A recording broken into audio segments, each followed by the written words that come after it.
আজকে আমি তৈরি করে দেখাবো রমজান স্পেশাল মুচমুচে ফুলকো বেগুনি। কিভাবে বেগুনি অনেকক্ষণ পর্যন্ত ফুলকো থাকবে, মুচমুচে থাকবে, সেই টিপস সহ আজকের আমি বেগুনিটা বানিয়েছি। আপনারা অবশ্যই দেখুন, আশা করছি ভালো লাগবে।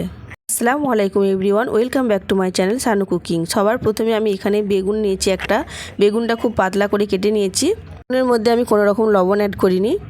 এবার আমি 1 কাপ এখানে বেসন নিয়েছি। এবার আমি হাফ চামচের মতো দিলাম লঙ্কার গুঁড়ো, আর হাফ চামচের থেকে একটু কম দিলাম হলুদের গুঁড়ো, আর স্বাদ অনুযায়ী দিলাম আমি লবণ। আর এখানে আমি যে মেন ইনগ্রিডিয়েন্টটা দিলাম সেটা হলো চিনির গুঁড়ো হাফ চামচের মতো।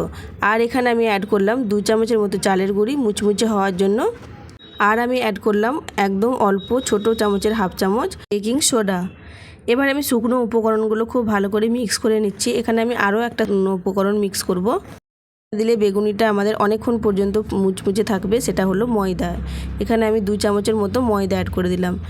দিয়ে আবারও খুব ভালো করে শুকনো উপকরণগুলো এখন মিক্স করে নিচ্ছি। ময়দা আর চিনির গুঁড়োটা দেওয়ার অবশ্যই চেষ্টা করবেন, গুঁড়ো চিনি না হলে গোটা চিনি দিয়ে দিবেন। এবার আমি সমস্ত উপকরণগুলো আর একটা পাত্রে ছাঁকনির সাহায্যে চেলে নেব। অবশ্যই চেলে নেওয়ার চেষ্টা করবেন, না হলে কিন্তু বেসনের মধ্যে যে দানা দানা ভাবটা থাকে ওটা হলে ব্যাটারটা ভালো হবে না, আর বেগুনিগুলোও খুব একটা ভালো হবে না। এবার আমি অল্প অল্প করে পানি দিয়ে ব্যাটারটা তৈরি করে নেব। দিয়ে একটা হ্যান্ড উইক্স দিয়ে খুব ভালো করে আমি মিক্স করে নিচ্ছি। আপনারা এটা হাত দিয়েও করতে পারেন। খুব ভালো করে মিক্স করা হয়ে গেছে দেখুন। একটা আঙুলকে ডুবিয়ে দেখবেন, যখন দেখবেন যে ব্যাটারটা আঙুলের মধ্যে ডুবে আসছে তখনই বুঝতে পারবেন পুরোপুরিভাবে। দেখুন আঙুলটা কভার হয়ে গেছে, তখনই বুঝতে পারবেন ব্যাটারটা রেডি হয়ে গেছে।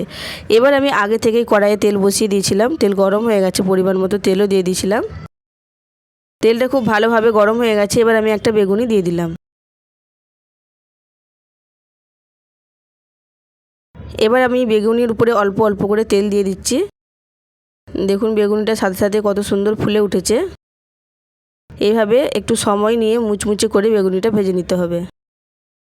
আবারও আমি 2টো বেগুনি একসঙ্গে দিয়ে দিলাম। দিয়ে খুব ভালো করে একটু সময় নিয়ে বেগুনিটা ভাজবেন, তাহলে বেগুনিটা একটু মুচমুচে হবে আর অনেকক্ষণ পর্যন্ত ফুলেও থাকবে। এই রমজানে এইভাবে একবার বেগুনি বানিয়ে দেখবেন, আশা করছি ভালো লাগবে। রেডি হয়ে গেল আমার মুচমুচে ফুলকো বেগুনি। আজকের রেসিপিটা আপনাদের কাছে কেমন লাগলো অবশ্যই কমেন্টে এসে জানাবেন। এবার দেখুন বেগুনিটা কতটা মুচমুচে হয়েছে। শব্দটা শুনে বুঝতেই পারছেন আমি কিন্তু বেগুনিগুলো অনেকক্ষণ আগেই ভেজে নিয়েছিলাম ইফতারের জন্য। যদি রেসিপিটি একটু ভালো লেগে থাকে তাহলে প্লিজ লাইক, কমেন্ট, শেয়ার আর সাবস্ক্রাইব করে আমার পাশেই থাকবেন। আর যদি ফেসবুক পেজ থেকে কেউ দেখে থাকেন তাহলে প্লিজ পেজটাকে ফলো করে দেবেন। আজ তাহলে আসি, ফিরে আসবো নতুন একটা ভিডিও নিয়ে। ততক্ষণ সবাই ভালো থাকবেন, সুস্থ থাকবেন। আল্লাহ হাফিজ।